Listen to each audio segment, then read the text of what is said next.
मातरम, वंदे मातरम।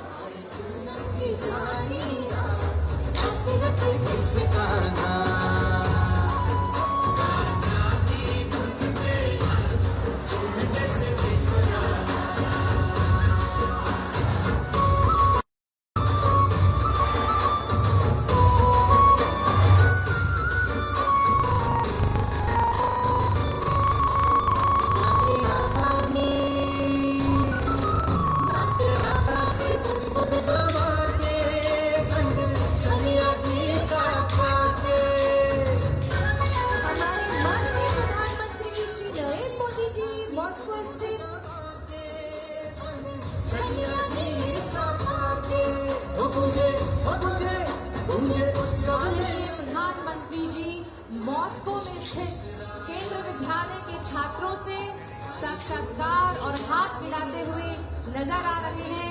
मस्तक पर बांध लिए आगे बढ़ रहे हैं।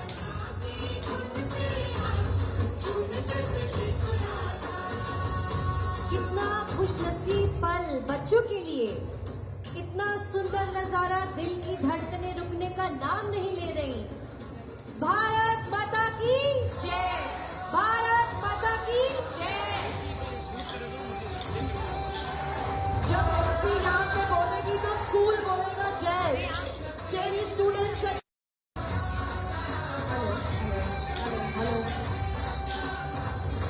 महक रही है कलियां सारी, गूंजा धरती अंबर है जी, यही वातावरण है आज यहाँ का। सचमुच अद्भुत दृश्य जब हम देख पा,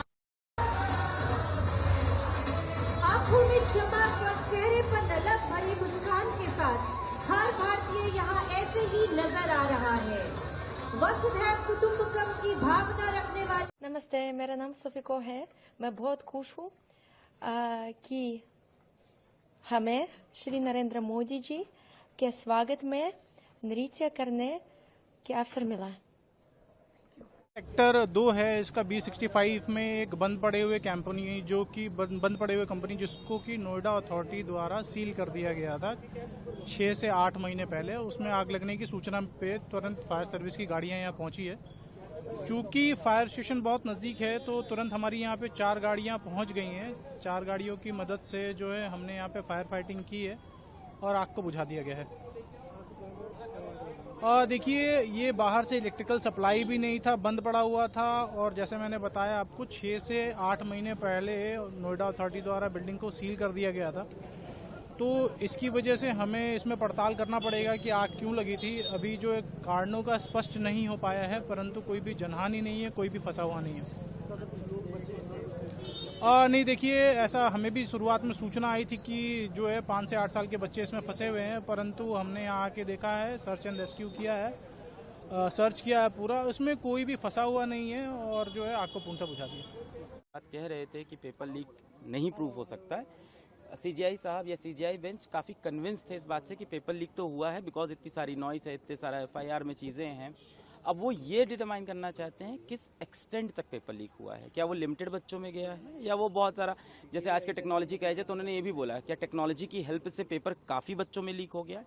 अब वो ये डिटरमाइन करना चाहते हैं कि रीनीट की, क्योंकि डिमांड थी काफ़ी लोगों की, काफ़ी सारे पिटिशनर्स की रीनीट की डिमांड थी, तो उसमें वो डिटरमाइन करना चाह रहे थे आज CGI कि रीनीट किन बच्चों का होना चाहिए। क्या लिमिटेड पे बच्चों में पेपर लीक है या बहुत ज़्यादा बच्चों में लीक है, क्योंकि वो बार बार उन्होंने ये एम्फेसाइज भी किया कि 24 लाख बच्चों की ज़िंदगी का सवाल है और इतने सारे बच्चों का एक साथ रीनीट कराना लॉजिस्टिकली पॉसिबल नहीं है, प्रैक्टिकली पॉसिबल नहीं है। इतने सारे बच्चों का मेंटल स्टेटस क्या होगा, फिर से तैयारी कर पाए नहीं। तो ओवरऑल अभी ये समझ में आ रहा है कि एक तो उन्होंने टाइम दिया है कि हमें टाइमलाइन बताइए कि पेपर कब आप बनाते हैं, कौन सी कमेटी बनाती है, 2 सेट्स ऑफ पेपर कैसे बनते हैं, डेट कब वो जाते हैं प्रेस में, किस प्रेस में जाते हैं उसका नाम नहीं बताइए उन्होंने कहा, वरना फिर तो अगले साल वहाँ भीड़ लग जाएगी। फिर वहाँ से पेपर वापस क्या दिल्ली आता है या सेंटर्स पे जाता है, सेंटर्स पे कैसे जाता है, वहाँ से बैंक्स पे कैसे जाता है स्टेट्स में, फिर वहाँ से सेंटर पे, पूरी चेन ऑफ कस्टडी जो पेपर की है उसको उन्होंने कहा कि हमें देखना है, ताकि हम डिटरमाइन ये कर पाएँ कि पेपर लीक जो हुआ है क्या वो मॉर्निंग में हुआ था 5 में के, अगर मॉर्निंग में हुआ है तो किस टाइम में हुआ है, कितने टाइम पहले हुआ है पेपर से। अगर बहुत कम टाइम पहले हुआ है तो चांसेस कम है कि स्प्रेड हुआ होगा, और अगर थोड़ा ज़्यादा पहले हुआ है तो चांसेस ज़्यादा स्प्रेड हुआ होगा।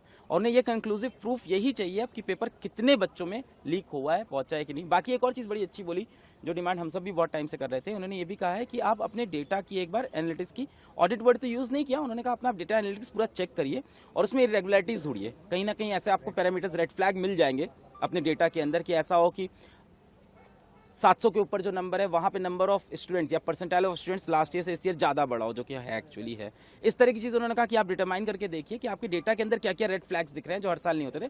और ये भी कहा कि हो सके तो ये गवर्नमेंट, मतलब आप खुद ना करके किसी और एजेंसी से कराएं, एनटीए खुद ना करे, कोई और एजेंसी करे, इस डेटा को ऑडिट करे, वहाँ से रेगुलरिटीज़ मिले। तो अभी तो इन्होंने ये बोला है वेडनेसडे तक का टाइम दिया है कि ये सारी चीज़ें सबमिट करें, फिर थर्सडे को उस पर सुनवाई करेंगे। ओवरऑल ऐसा लगा कि सीजीआई साहब ने काफ़ी बच्चों की बात सुनी।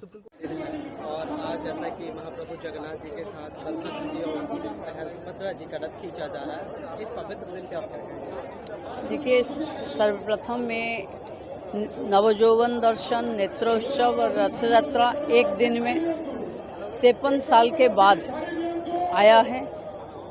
शायद जितने भी यात्री हैं उनसे 70% लोग उनसे पैदा भी नहीं हुए थे जब दर्शन किए होंगे। तो आज ये एक विरल रथ यात्रा है, इसका शुभकामना सब जगन्नाथ के जितने भी श्रद्धालु हैं विश्व भर में सबको देना चाहती हूँ। और घर घर में उड़िया लोग सुरक्षित रहें, वो महाप्रभु से प्रार्थना करते हैं। यहाँ पे लाखों की संख्या में भक्तगण आए हुए हैं, उनकी अभिलाषा है, उत्सुकता है, उनके बारे में क्या कहें? देखिए, हर एक बार, हर एक साल जगन्नाथ के रथ पे देखने के लिए हमारी यहाँ कहावत है, रथे तो वामनं दृष्ट्वा पुनर्जन्म न विद्यते।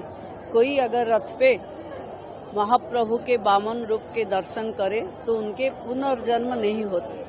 तो इस आधार पे गांव-गांव से बहुत लोग आते हैं। तो इस बार बहुत सारे लोग आए हैं, जैसे एक्सपेक्ट भी हम कर रहे थे, इस बार ज़्यादा लोग आएंगे। तो इस हिसाब से ज़्यादातर लोग आए हैं, लेकिन रथ महाप्रभु सुरखुर में आगे जा रहे हैं भाई बहन के साथ। वो हमारे लिए उड़ीसा के लिए एक बड़े आशीर्वाद है। रेड अलर्ट डिक्लेयर किया गया है, इसी कारण गोवा के सभी schools from the pre primary to the 12th standard director of education को सर्कुलर निकालने के लिए कहा है कि एक दिन की मंडे के दिन पूरे दिन भर की छुट्टी रहेगी। इससे पूरे pre primary, primary, secondary and up to high secondary 12th standard तक स्कूल कल के लिए बंद रखेंगे। सो डैट रेड अलर्ट के कारण सभी जगह पे, सभी रोड्स और सभी रिवर के नज़दीक मैंने ओवरफ्लो हो चुका है, पानी भर चुका है। इसी कारण एक दिन की छुट्टी हमने डिक्लेयर की है। But it is not government holiday. Government offices और बाकी सब कुछ वैसे के वैसे चालू रहेंगे। लोगों को बाकी सुविधा मिलने के कारण गवर्नमेंट ऑफिसेस चालू रहेंगे।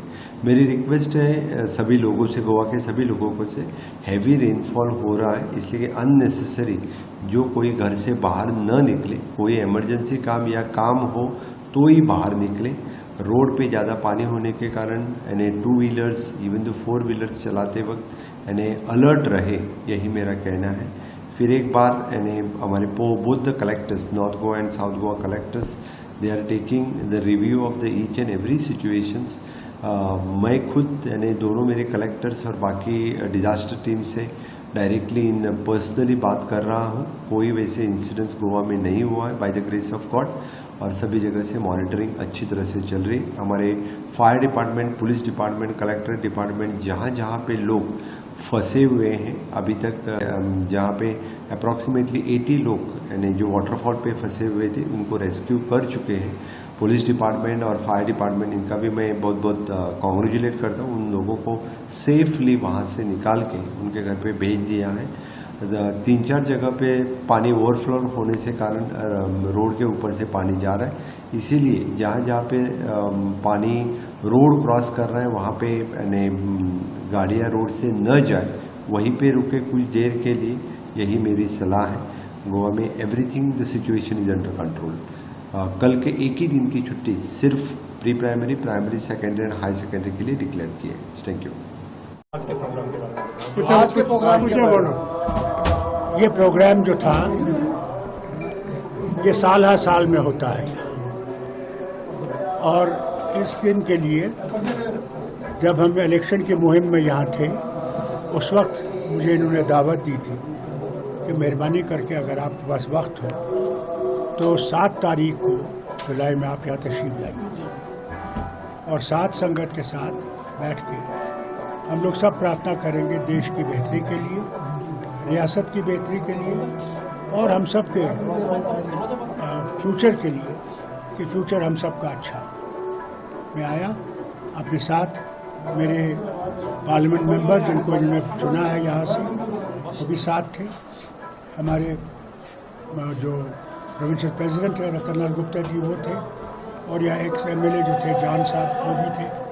तो हमने कोशिश की कि हम लोग सब यहाँ पे भाईचारे की बात करें कि भाईचारे से ही हम आगे चलें और मेरे वालिद का भी यही था, शेर कश्मीर का क्या इरशाद, हिंदू मुस्लिम सिख इतिहाद, उसी पर आज भी हम कायम हैं और आगे भी कायम रहें। अब हम तो आज भी अपने पड़ोसी मुल्क को जो है सबक मिले वो जो है आतंकवाद बंद करें, लेकिन रजौरी में सुबह भी आज आतंकी हमला हुआ है। देखिए जहाँ तक पड़ोसी मुल्क का सवाल है,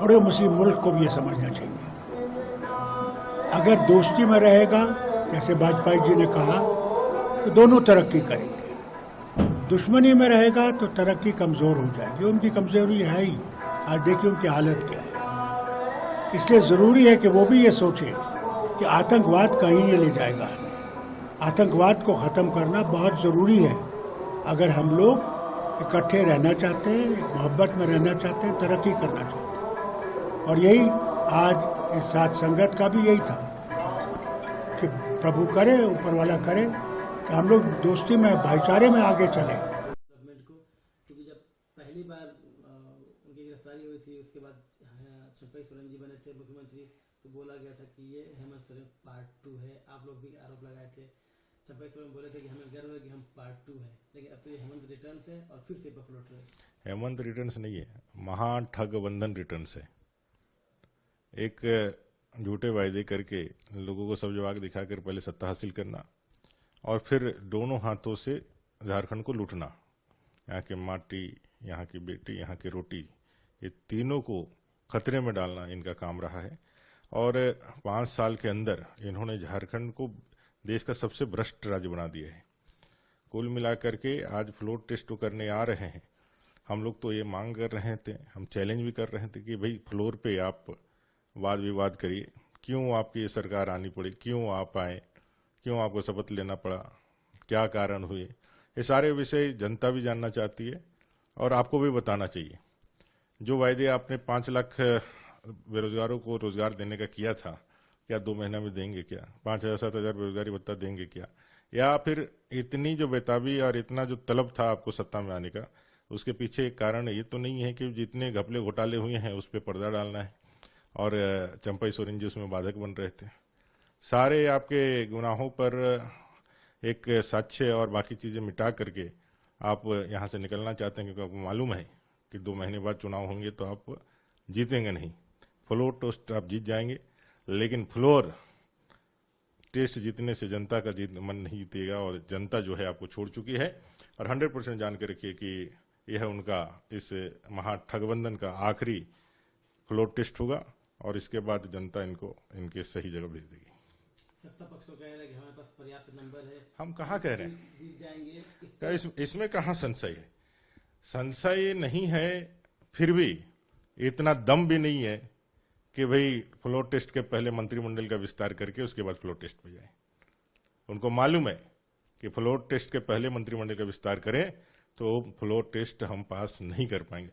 उन्होंने सबको अकेले अकेले बुला करके मंत्रिमंडल में जगह देने का लॉलीपॉप पकड़ा के रखा है और सारे लोगों को आज एक बड़ा तुषारापात होने वाला है।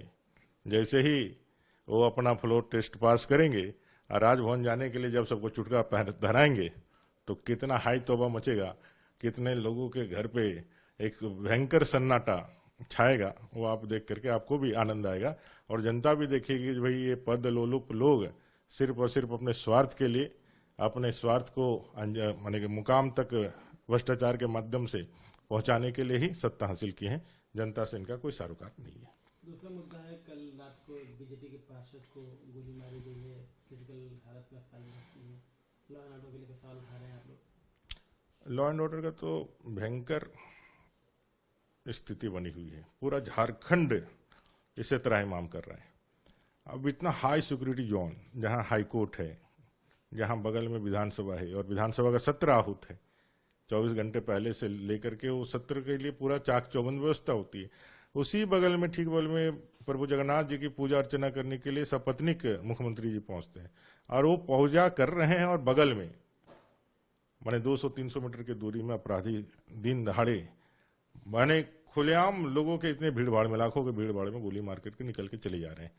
सीसीटीवी है, सब कुछ है, उसके बाद भी आप अगर उस चीज को नहीं कंट्रोल कर पा रहे हैं और लोग ये एलिगेशन लगा रहे हैं कि ये घटना के लिए हम लोगों ने कई बार प्रशासन को बताया है कि इस तरह की परिस्थितियां हैं, आप सुरक्षा मुहैया कराइए या फिर इन चीजों को ठीक करिए, लेकिन वो नहीं करते हैं। तो साफ दिखलाता है कि ये जो भी अपराध हो रहे हैं वो सरकार के संरक्षण में हो रहे हैं, वो सरकार उसको प्रोत्साहित कर रही है और कहीं ना कहीं सरकार के कंट्रोल से भी ये सारी चीजें बाहर हो गई है, अराजक स्थिति में पहुंच गई है।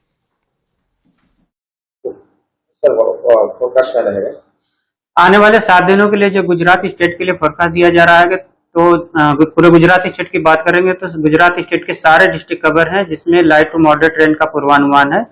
और वार्निंग की बात करेंगे तो आज डे 1 के लिए गुजरात रीजन के जो डिस्ट्रिक्ट शामिल है जहां पर वेरी हैवी रेनफॉल की वार्निंग है, वो डिस्ट्रिक्ट है दाहोद, छोटा उदयपुर, नर्मदा, सूरत, डांग, नवसारी, वलसाड़, दमन, दादरा नगर हवेली और तापी डिस्ट्रिक्ट शामिल है, जहां पर वेरी हेवी रेनफॉल की वार्निंग है और साथ में ऑरेंज अलर्ट जारी है। और जहां पर हैवी रेनफॉल की वार्निंग है और साथ में येलो अलर्ट जारी है, वो डिस्ट्रिक्ट हैं बनासकांठा, पाटन, महसाना, साबरकांठा, गांधीनगर, अरावली, खेड़ा, अहमदाबाद, आनंद, पंचमहल और महिसागर, बड़ोदरा और भरूच डिस्ट्रिक्ट शामिल है, जहां पर हैवी रेनफॉल की वार्निंग है और साथ में येलो अलर्ट जारी है। और डे 2 की बात करेंगे तो डे 2 के लिए जो डिस्ट्रिक्ट है जहां पर हैवी रेनफॉल की वार्निंग है और साथ में येलो अलर्ट जारी है, वो डिस्ट्रिक्ट है पंचमहल, दाहोद, छोटा उदयपुर, नर्मदा, सूरत, डांग, नवसारी, वलसाड़, दमन, दादरा नगर हवेली और तापी डिस्ट्रिक्ट शामिल है, जहां पर हैवी रेनफॉल की वार्निंग है और साथ में येलो अलर्ट जारी है। और सौराष्ट्र रीजन की बात करेंगे तो आज के लिए सौराष्ट्र रीजन के जो डिस्ट्रिक्ट है जहां पर हैवी रेनफॉल की वार्निंग है और साथ में येलो अलर्ट जारी है, वो डिस्ट्रिक्ट है सुरेंद्रनगर, अमरेली, भावनगर और बोटा डिस्ट्रिक्ट शामिल है, जहां पर हैवी रेनफॉल की वार्निंग है और साथ में येलो अलर्ट जारी है। और थंडरस्टॉर्म की बात करेंगे तो आने वाले 2 दिनों के लिए गुजरात स्टेट के सारे डिस्ट्रिक्ट कवर हैं, जहां पर थंडरस्टॉर्म की वार्निंग है। और फिशरमैन वार्निंग की बात करेंगे तो डे 4 और डे 5 के लिए फिशरमैन की वार्निंग है और जो विंड की स्पीड होगी वो 45 से 55 kmph और साथ में जो गस्टी विंड होगी वो 65 kmph के आसपास रहने का पूर्वानुमान है। जल स्तर बहुत बढ़ गया है, जिसके कारण से कुछ एरिया में पानी बहुत बढ़ गया और कुछ परिवार फंस गए उसमें। तो रात से ही इसमें अभियान चल रहा है, जिसमें SDRF की टीम, NDRF और अभी चंपावत में आर्मी भी आ गई है। SDRF के द्वारा लगभग 200 से 250 लोगों को सही स्थान पर सकुशल पहुंचाया गया है। अभी कुछ लोग और फंसे हुए हैं जो अपने घरों के छत पर हैं, उनको भी निकालने का प्रयास किया जा रहा है। सर, कितनी टीमें टोटल लगी हुई हैं NDRF और SDRF की इस दौरान रेस्क्यू में? SDRF की कुल 5 टीमें लगी हुई हैं, जिसमें चंपावत में, टनकपुर और बनबसा में और उधम सिंह नगर में 3 जगहों पर, सितारगंज, शक्ति फॉर्म और खटीमा में लगी हुई।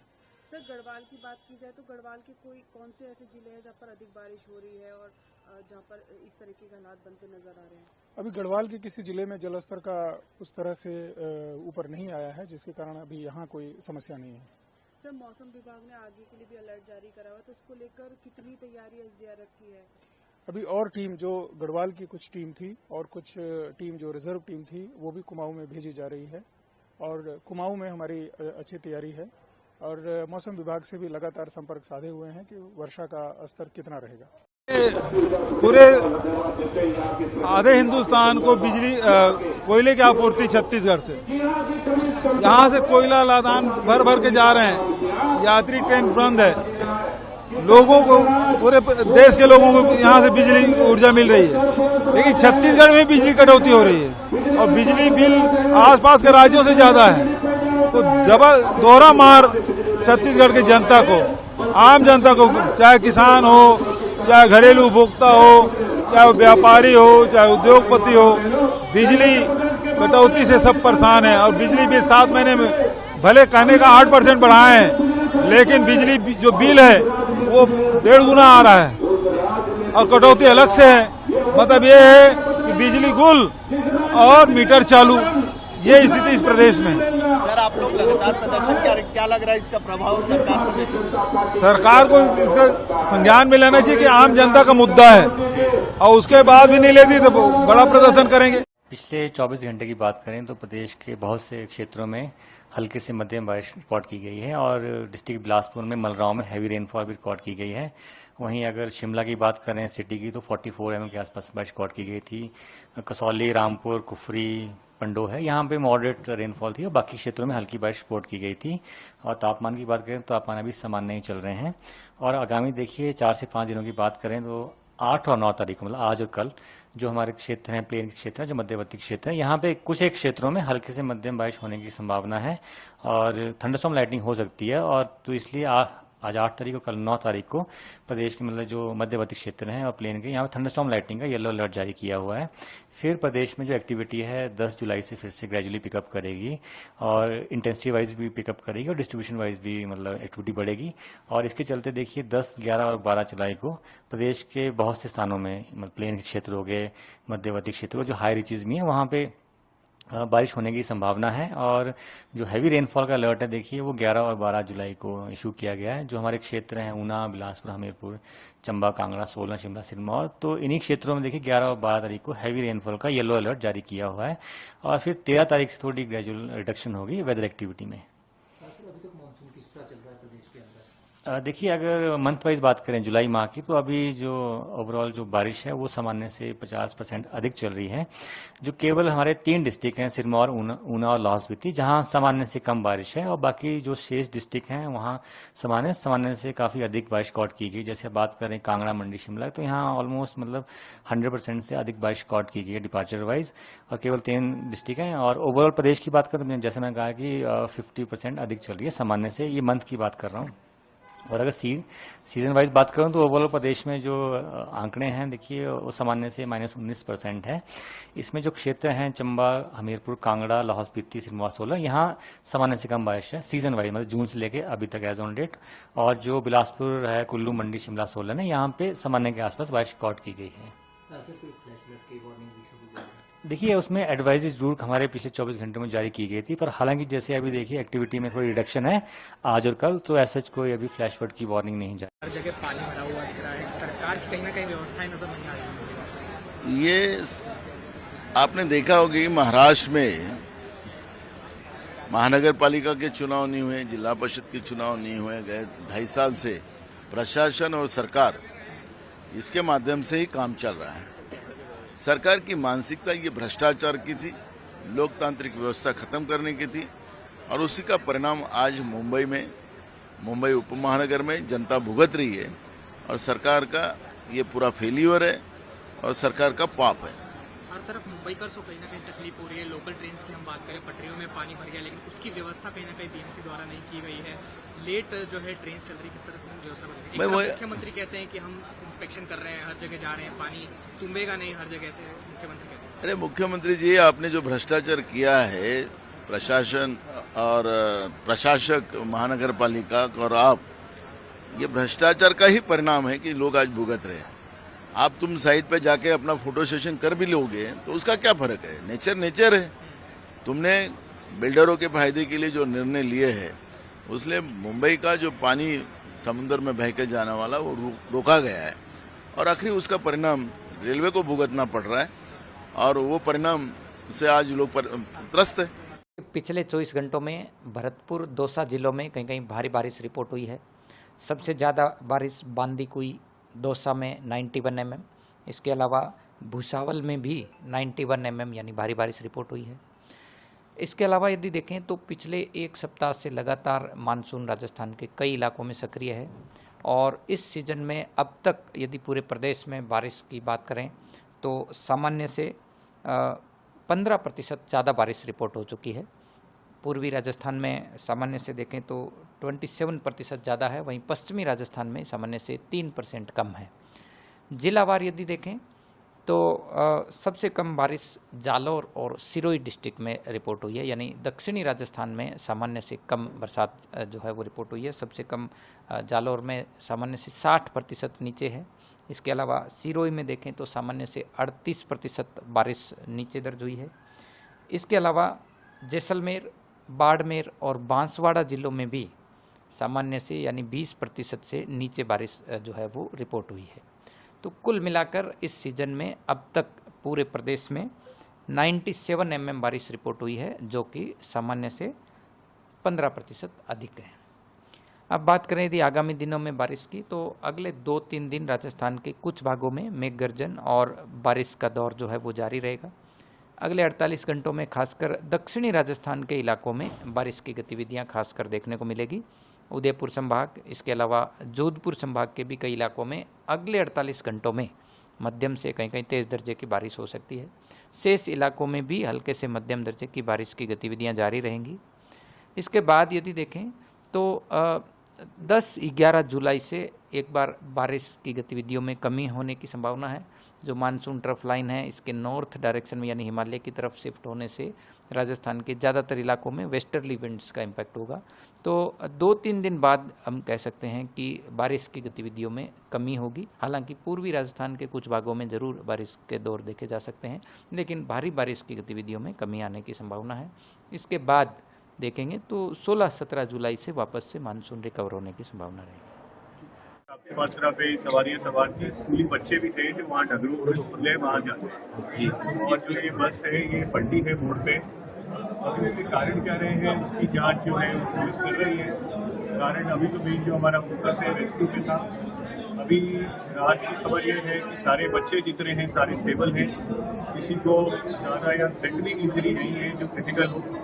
हमारे यहाँ पे सिविल अस्पताल के अंदर ही लगभग 30 बच्चे लाए जा चुके हैं, बाकी पिंजौर में ही ऑब्जर्वेशन पे है। इसके अलावा 4 एडल्ट भी यहाँ लाए गए थे सिविल हॉस्पिटल में, जिनमें एक महिला है 60 साल की जिनकी बाजू में क्रश इंजरी, उनको पीजीआई चंडीगढ़ रेफर किया गया है। इसके अतिरिक्त एक मरीज और है जिनके लीवर में थोड़ी सी चोट है और थोड़ी हल्की ब्लीडिंग हो रही है, उनको अभी आईसीयू शिफ्ट कर रहे हैं। इसके अतिरिक्त जितने मरीज हैं, जितने भी दुर्घटना में थे बच्चे बस में या बड़े भी थे, वो अभी स्टेबल हैं। आगे पुलिस अपनी जांच कर रही है कि क्या कारण रहे और किसकी गलती है। तो क्या हालत है कैजुअलिटी? बड़ा अनफॉर्चुनेट है, स्कूल बस हादसाग्रस्त हुई है। उसमें से पिंजौर एरिया में हमारे पिंजौर के पॉलीक्लिनिक में 46 बच्चे और बड़े मिला के, इसमें 3-4 बच्चे हैं, बाकी बच्चे उनका एडमिशन किया है। उसमें से 22 लोग उन्होंने यहाँ रेफर किए और उन 22 में से एक एडल्ट फीमेल जो कि वैसे बस से बाहर थी, मतलब बस में नहीं थी, बाहर रोड साइड चल रही थी, उसको शोल्डर की थोड़ा क्रश इंजरी है, तो वो इन्होंने मैनेज करके रेफर किया। बाकी सारे पेशेंट हमारे पास है और उसमें से 3 एडल्ट है, बाकी सारे बच्चे हैं। और बच्चों को हमने इन्वेस्टिगेट कर लिया है, एक भी लिया है। 1-2 बच्चों को थोड़ा सा हमें एडमिट करके अभी ट्रीटमेंट की ज़रूरत है। जैसे एक को हमें कुछ क्लेविकल इंजरी है, उनको स्लिंग दे दिया। एक को थोड़ा नोज से ब्लड आ रहा है, वो कैरियर हार्ट है, तो वैसे वो स्टेबल लग रही है, मैंने कुछ देखा है, लेकिन हम उसको डेफिनेटली किसी का रेफर भी किया गया। एक फीमेल को, एडल्ट फीमेल जो बस में नहीं, सभी की सामान्य है, कोई ज़्यादा गंभीर तो नहीं है अभी फिलहाल की स्थिति सामान्य है। एक का पेल्विस का हमने अभी एक्सरे कराया है, उसमें थोड़ी सी मतलब सस्पेक्ट कर रहे हैं कि वो एक कंप्रेशन हो सकता है स्पाइन में, तो उसका आप MRI करा रहे हैं, तो सब अदरवाइज कोई मतलब अभी मैं नहीं कहूँगी कि वो नहीं है, लेकिन अभी फॉर नाउ सारे पेशेंट जो है स्टेबल है। एक को रेफर किया तो यहाँ पर स्थिति कंट्रोल में है, सभी टीमें हैं हमारी। तो मेरी पूरी डॉक्टर्स की टीम सभी अलर्ट पे थी, सारे ऑर्थोपेडिशियन, पीडियाट्रिशियन, एनेस्थेटिस्ट और PMO, सारे लोग सर्जन सब यहाँ अवेलेबल है। तो सब अपने हिसाब से जो एग्जामिनेशन करना है वो पेशेंट का कर रहे हैं और आगे जो ट्रीटमेंट की है वो उनका तुरंत प्रभाव से और बहुत ही मतलब इंटेंसिटी के साथ और बहुत ही बारीकी के साथ जांच की गई।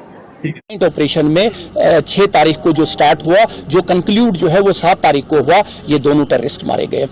जहां तक इनका जो है इन्वॉल्वमेंट है, जो आदिल जो मैंने पहले आपको कहा कि एक कैटेगरी का जो है वो टेररिस्ट था, ये कुछ काफ़ी जो है वो केस FIR में पुलिस स्टेशन में इन्वॉल्व था, जिसमें पुलिस स्टेशन शुपियाँ और पुलिस स्टेशन इमाम साहब शामिल है। जहाँ तक दूसरे एनकाउंटर का सवाल है, जो कि मैंने आपको बताया कि चीनी गांव फिसल का इलाका है, यारीपोरा की हदूद में है पुलिस स्टेशन में, वहाँ पे भी ये एनकाउंटर जो है ऑन स्पेसिफिक जो है वो इंफॉर्मेशन के बाद जो है वो स्टार्ट हुआ और यहाँ पे 4 जो है वो टेररिस्ट जो है मारे गए। इनमें जो नाम जो है, जिसमें यावर बशीर डार जो है, जो एक कैटेगरी का जो है वो टेररिस्ट था, ये रहने वाला उसी इलाके का था। दूसरा जो है इसमें जो है वो जो मारे गए दूसरे तौहीद अहमद राथर और शकील अहमद वानी और जो है वो जाहिद अहमद डार जो है, ये ऑपरेशन जो है वो कल कंक्लूड हुआ। तो ये जो है वो आपको जो है इस एनकाउंटर के इन दोनों में जो है वो FIR रजिस्टर हुआ है। पहले एनकाउंटर में जो है वो FIR 100/2024 पुलिस स्टेशन जो है वो कुलगाम में जो है रजिस्टर हुआ। दूसरे में जो है वो FIR 53/2024 जो है वो पुलिस स्टेशन यारीपुरा में है। इस एनकाउंटर में काफ़ी मिकदार में जो है वो असला और गोला बारूद जो है वो रिकवर हुआ, जिसकी डिटेल जो है अभी आपको बताई जाएगी। इसके अलावा जो है मैं आपको बताऊं कि इन दोनों जगहों पे जो है वो टेररिस्ट ने जो है वो हाइड आउट बनाई हुई थी। पहला जो घर था वो जो है वो यावर अली डार का घर था, तो वहाँ पे एक हाइड थी घर में, जहाँ पे जिस हाइड का जो है वो टेररिस्ट कई महीनों से उसका इस्तेमाल करते थे। इसी तरह से चीनी गांव भी एक जो है वो हाइड के तौर पर इस्तेमाल की गई थी। जो ये जो है चीनी गांव का जो इलाका है, उसमें एक मुश्ताक अहमद भट्ट है, अकबर अली का बेटा, उसने जो है वो एक मेसन का काम करता है, जिसने अपने घर में एक कंक्रीट और बड़ी सोफिस्टिकेटेड जो है वो हाइड बनाई हुई थी, जिसमें जो है इनको जो है वो पनाह और कई महीनों से वो इसकी जो है वो इस हाइड का इस्तेमाल करते थे।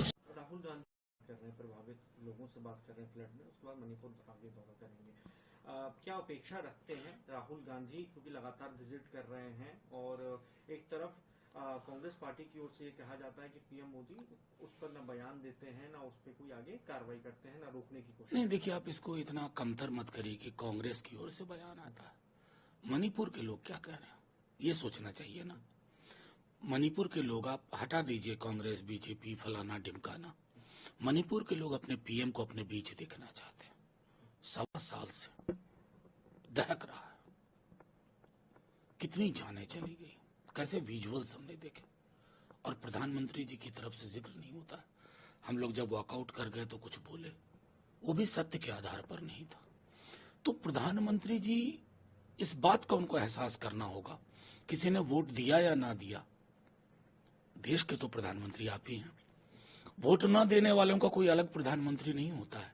उसकी पीड़ा को अगर आप इम्पैथी के साथ समझते हुए इंटरवीन नहीं करते तो ये कलंक की तरह लगता है।